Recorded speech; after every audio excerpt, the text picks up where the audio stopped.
வணக்கம் நண்பா. நம்ம சூர்யா சார் இப்போதைக்கு கங்குவாங்கிற ஒரு மிகப்பெரிய திரைப்படத்தில் நடிச்சிருக்கு, உங்க எல்லாருக்குமே தெரிஞ்சிருக்குங்க. சோ நெக்ஸ்ட் நம்ம கார்த்திக் சுப்ராஜோட படத்தில் நடிச்சிட்டு இருக்காரு, அதுவுமே உங்க எல்லாருக்குமே தெரிஞ்சிருக்கும். சோ அதுக்கப்புறமா ஜனவரி மாசமே நம்ம வாடிவாசல் படத்தை ஸ்டார்ட் பண்ண போறாங்க அப்படிங்கிற ஒரு நியூஸுமே ரீசெண்டா சோசியல் மீடியால நமக்கு கிடைச்சது. இப்போ கிட்டத்தட்ட நம்ம கார்த்திக் சுப்ராஜோட படத்தோட கிளைமேக்ஸ் ஷூட்ல இருக்கதா நமக்கு ஒரு சில நியூஸ் எல்லாம் கிடைச்சிருக்கு. சோ இந்த படத்தோட ஷூட் இந்த மாசமே கம்ப்ளீட் பண்ணிட்டு நெக்ஸ்ட் மந்த், அதாவது அடுத்த ப்ராஜெக்ட் சூர்யாவோட 45 ப்ராஜெக்ட் ஸ்டார்ட் பண்ண போறாங்க. அது ஒரு ஃப்ரெஷ்ஷான காம்போவா இருக்கும். அது ஜனவரிக்குள்ள முடிக்க போறதா ஒரு சில நியூஸ் எல்லாம் கிடைச்சிருக்கு.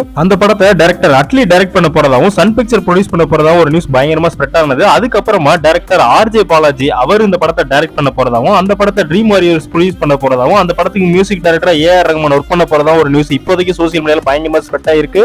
இது வரைக்கும் பார்த்ததெல்லாம் விடவும் இப்ப நான் சொல்ல போற அப்டேட் தாங்க தரமான அப்டேட். ஆமாங்க, நம்ம கங்குவா படம் நவம்பர் 14 ரிலீஸ் பண்ண போறாங்க. சோ அடுத்ததா சூர்யாவோட 44வது படம் தான் கார்த்திக் சுப்ராஜோட டைரக்ட் பண்ணிட்டு இருக்காருங்க. சோ அந்த படம் பாத்தீங்கன்னா பொங்கலுக்கு ரிலீஸ் பண்ண போறாங்களா, அதுக்கான வேலையில விரைவா பாத்துக்கிட்டு இருக்காங்க. இது முடிஞ்சதுமே உடனடியா மே மாசத்துல நம்ம சூர்யாஸோட 45வது படத்தையும் ரிலீஸ் பண்ண போறதா ஒரு மிகப்பெரிய அப்டேட் நமக்கு கிடைச்சிருக்குங்க. அத கண்டினியூஸா கிட்டத்தட்ட வந்து ஒரு 5-6 மாசத்துக்குள்ளே சூர்யாஸோட 3 படங்களை ரிலீஸ் பண்ண போறாங்க. ஒரு மிகப்பெரிய நியூஸ் தாங்க இது. இதெல்லாம் இருக்கட்டும் ப்ரோ, வாடிவாசல் மூவி எப்பதான் ப்ரோ ஸ்டார்ட் பண்ணுவாங்க அப்படின்னு கேட்டீங்கன்னா நெக்ஸ்ட் இயர் ஸ்டார்ட் பண்ண போறாங்க. அதாவது சூர்யாவோட 45வது படத்தை விரைவில் முடிச்சுட்டு அதுக்கப்புறம் வாடிவாசல் ஸ்டார்ட் பண்ணி 2026 ஜனவரி பொங்கலுக்கு ரிலீஸ் பண்ண போறாங்களாம். ஓகே நண்பா, வெயிட் பண்ணி பாப்போம். இந்த வீடியோ பாக்குற நீங்க சூர்யாஸோட அப்கமிங் மூவிஸ்ல எந்த படத்துக்கு ஈகரா வெயிட் பண்ணீங்கறத கமெண்ட் பாக்ஸ்ல கமெண்ட் பண்ணிருங்க. இந்த விஷயம் தெரியாத சூர்யா சீரியலுக்கு இந்த வீடியோ ஷேர் பண்ணுங்க. நம்ம சேனலை மறக்காம சப்ஸ்கிரைப் பண்ணிருங்க. தேங்க்யூ நண்பா.